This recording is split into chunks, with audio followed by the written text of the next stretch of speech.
2026 সালে বাংলাদেশে জনপ্রতি সর্বনিম্ন ও সর্বোচ্চ ফিতরা কত টাকা? পরিবারের ছোট শিশু ও নবজাতকের জন্য কি ফিতরা দিতে হবে কিনা? আপনি কি টাকা দিবেন নাকি খাদ্য দিবেন? প্রশ্ন উত্তর হলো যে নবী করিম সাল্লাল্লাহু আলাইহি ওয়াসাল্লাম বলেছেন, যাকাতুল ফিতর তুহরাতান লিস-সাইমি আনিল লাগবি ওয়ার রাফাস ওয়া তু'মাতাল লিল মাসাকিন। অর্থাৎ ফিতরা হলো রোজাদারের রোজাকে রিফাইন করার জন্য। রোজাদার রোজা রেখে ভুল কিছু বলে ফেলে, অহেতুক কোনো কথা বলে ফেলে, কোনো কাজ করে থাকে যেটার ফলে রোজার গুণগত মান ক্ষুণ্ণ হয়, এ সকল ত্রুটি বিচ্ছুতি থেকে রোজাকে পরিচ্ছন্ন এবং পবিত্র করবার জন্য ইসলাম ফিতরার বিধান দিয়েছে। এজন্য রমজান মাসের শেষে আমরা যে ফিতরা দিয়ে থাকি, সাদকা ফিতর দিয়ে থাকি, এটা মূলত আমাদের পুরো মাসের রোজাটাকে পরিচ্ছন্ন করার জন্য, এটাকে অন্য সব ভুল ত্রুটি থেকে পবিত্র করে আল্লাহর কাছে গ্রহণযোগ্যতার উপযুক্ত করা, এটাই হলো এই ফিতরার অন্যতম উদ্দেশ্য। ফিতরার আরেকটা উদ্দেশ্য নবী সাল্লাল্লাহু আলাইহি ওয়াসাল্লাম বলেছেন, সেটা হলো তু'মাতাল লিল মাসাকিন, মিসকিনদের খাদ্য দান কর্মসূচি। পৃথিবীর ইতিহাসে এটাই সম্ভবত সর্বপ্রথম ব্যাপক এবং সমাজের সর্বস্তরের মানুষের জন্য, দুস্থ মানুষের জন্য খাদ্যদান কর্মসূচি। আজকের পৃথিবীতে বহু খাদ্যদান কর্মসূচি, কর্ম বিনিময় খাদ্য, নানান প্রজেক্টের কথা আমরা জানি, কিন্তু ১৫০০ বছর আগে আল্লাহ নির্দেশে নবী করিম সাল্লাল্লাহু আলাইহি ওয়াসাল্লাম রমজানের শেষে সকল রোজাদারদেরকে, সচ্ছল রোজাদারদেরকে যে ফিতরা দেওয়ার নির্দেশ করেছেন, এটার উদ্দেশ্যই হলো যে ঈদের একটি দিন অন্তত সকল অসহায়, দুস্থ, গরিব, অভাবী মানুষের বাসায় খাবারের ব্যবস্থা যেন থাকে। আজও পর্যন্ত পৃথিবীতে যত খাদ্যদান কর্মসূচি আছে, এর কোনোটিকে আল্লাহর দেওয়া ইসলামের এই ফিতরা ব্যবস্থাপনার সাথে কোনোভাবে তুলনা আপনি করতে পারবেন না।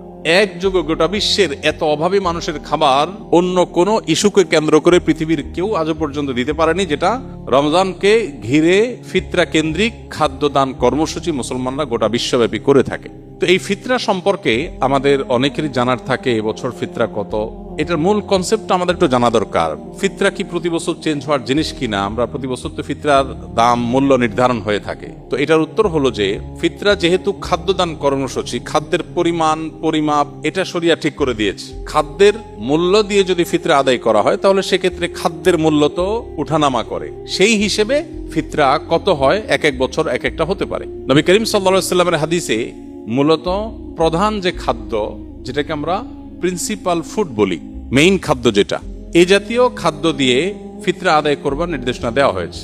যেমন গম, আটা, জব, খেজুর, কিশমিশ, এই সমস্ত খাবার দিয়ে মূলত ফিতরা দেওয়ার নির্দেশনা নবী সাল্লাল্লাহু আলাইহি ওয়াসাল্লাম দিয়েছেন। এখন এই খাবার কি পরিমাণ দিতে হবে? এখানে আগের যুগে যে খাবার মাপার যে বিভিন্ন পাত্র ছিল, ধামা জাতীয় বিভিন্ন সাইজের, সেই পাত্রের পরিমাপের মধ্যেও একই পাত্র এক এক এলাকায় এক এক রকম ছিল। এরপর ভিত্তি করে সামান্য এদিক সেদিক একটু কম বেশি এর পরিমাপ এর ব্যাপারে ওলামাদের মত পার্থক্য আছে। তো আমরা যেহেতু ইস্যুতে সাধারণত যেটা সবাই করি, সতর্কতামূলক ভাবে একটু বাড়িয়ে আমরা দিয়ে দিই। তো এই হলো ফিতরা ব্যবস্থাপনার মূল চিত্র। পরে এক সময় ফুকায়ে কেরাম অনেকে গবেষণা করলেন যে নবী করিম সাল্লাল্লাহু আলাইহি ওয়াসাল্লামের সময়কার পৃথিবীতে সাধারণত পণ্যের বিনিময়ে পণ্যের কেনা বেচা হতো, মুদ্রার বিনিময়ে পণ্যের কেনা বেচা খুবই কম হতো। এখন যেমন পণ্যের বিনিময়ে পণ্য, মানে কেউ চাল দিল, চাল দিয়ে সবজি নিল, এটা যেরকম খুব রেয়ার কেস, সে যুগে মুদ্রা দিয়ে কেনা বেচাটা খুব কম হতো। অর্থাৎ মুদ্রার ইম্পর্টেন্সি বা এটার ব্যবহার এখন যেরকম গোটা পৃথিবীতে ব্যাপকভাবে এটার উপরে গোটা পৃথিবী দাঁড়িয়ে আছে অনেকটা, তখন সেটা এভাবে ছিল না। এখন গরিবের জন্য খাদ্য দেওয়ার চাইতে নগদ টাকা দিলে তার সুবিধা অনুযায়ী খাদ্য কিনে নেবে, সেটা অধিকতর উত্তম কিনা, এটা হলো প্রশ্নের ব্যাপার। অনেক হলো আমাদের মতে এটা যেহেতু গরিবের জন্য বেশি উপযোগী, তার সুবিধা মতো কিনতে পারে, এই জন্য ফিতরা মূলত খাদ্য দান ব্যবস্থাপনাই, তো টাকা দিয়ে দিলে তার মতো সুবিধা করে সে কিনতে পারলো। এখানে একটা বিষয় বলে রাখি, আমাদের মতো দেশে অবশ্য বহু মানুষ আছে অভাবী, যাদেরকে ফিতরা দেয়া যেতে পারে, এরকম অভাবী গরিব মানুষ আছে, কিন্তু পৃথিবীতে অনেক দেশ আছে যেখানে আসলে এরকম সারা দেশের মানুষের খাদ্য দেওয়ার মতো ওরকম উপযুক্ত মানুষও খুঁজে পাওয়া যায় না খুব বেশি। যেমন সৌদি আরবে আমি দেখেছি গরিব মানুষরা ফিতরার চাউল তারা খাবার দিয়েই দেন। সৌদি আরব ওলামা কেরাম টাকা দিয়ে দেওয়া এর প্রবক্তা নন, তারা খাদ্য দিয়েই দেন, সাধারণত চাল দিয়ে দেন। তো এখন একজনের পক্ষ থেকে তারা 2 কেজি 2.5 কেজি চাল দিয়ে দেন, ফ্যামিলি কয়েকজন হলে ওইভাবে তারা বস্তা করে বিক্রি করেন। দোকানগুলোতে সব ফিতরা উপলক্ষে, রমজান উপলক্ষে ফিতরার চাল বিক্রি হয় বিভিন্ন প্যাকেজে, 5 কেজি 10 কেজির বস্তা। আমি দেখেছি যে সেখানে গরিবরা অনেকেই চালের স্তূপ হয়ে যায়, কারণ গরিব তো খুব কম, ফিতরা তো সবাই দিচ্ছে আর সবাই তো চালই দিচ্ছে। তো এমনও দেখা গেছে যে গরিব মহিলা উনি পিক আপে করে মসজিদের সামনে আসছেন চাল কালেকশন করার জন্য, এবং এটা কমন চিত্র সৌদিতে। সবাই যে পরিমাণ চাল দিছে, উনি ওই পিক আপ রেখে দিছে সামনে, রেখে বসে আছে, সবাই চাল এনে এনে ফেলে দিচ্ছে, পিক আপ স্তূপ হয়ে গেছে। পরে এই চালটা কি হয়, বাংলাদেশি ইন্ডিয়ান যারা সেখানে শ্রমিক বা প্রবাসী আছেন, অনেক সময় দেখা যায় যে চাল দাতা কিনেছেন 30 রিয়াল দিয়া, ওইটাই মহিলা বিক্রি করতেছে 15 রিয়ালে। প্রবাসী বাংলাদেশি বা অন্য যারা আছে তারা সেটা কমে কিনে নেয়। তো এটাতে দিন শেষে আসলে ওই যে গরিব যে তার ক্ষতি হলো, অর্থাৎ লসটা মূলত তার হলো। এটা একটা বাস্তবতা।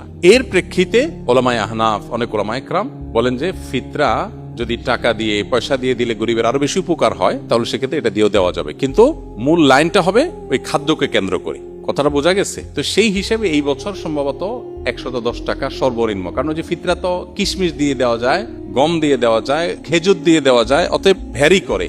যখন আপনি সবচেয়ে ভালোটা দিয়ে দিবেন, পরিমাণও কম বেশ আছে, এক একটা এক পরিমাণ, তো সবচেয়ে ভালোটাতে যখন দিবেন তখন দাম অনেক বেশি হবে। এই জন্য সর্বোচ্চ ফিতরা এবার ধার্য হয়েছে সম্ভবত 2800 টাকা, আর সর্বনিম্ন 110 টাকা। তো এই যে টাকা, আপনি কি টাকা দিবেন নাকি খাদ্য দিবেন?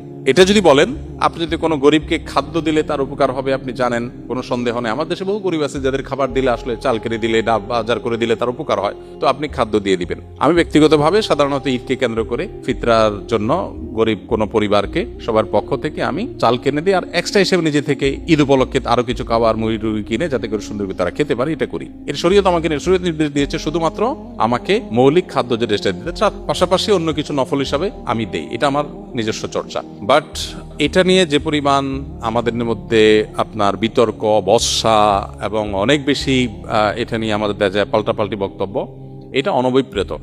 ওলামাদের এই সমস্ত ইজতিহাদি বিষয়গুলোতে, গবেষণাগত বিষয়গুলোতে একেবারে আপনার জাবর কেটে কোনোটাকে সঠিক কোনোটাকে রং বলে আমরা সাধারণ মানুষ অন্তত সোশ্যাল মিডিয়াতে এটা নিয়ে পাল্টাপাল্টি করা কোন অবস্থাতে উচিত না বা গ্রহণযোগ্য না।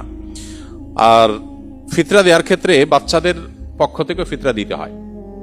ফিতরা পরিবারের কর্তা যিনি, তার পরিবারের সকল সদস্য যারা তার অধীনস্থ আছেন সবার তরফ থেকে তিনি ফিতরা দিবেন। এমনকি যে বাচ্চা ঈদের আগের দিন জন্মগ্রহণ করেছে, ঈদের দিন জন্মগ্রহণ করেছে, তার জন্য ফিতরা প্রযোজ্য হবে।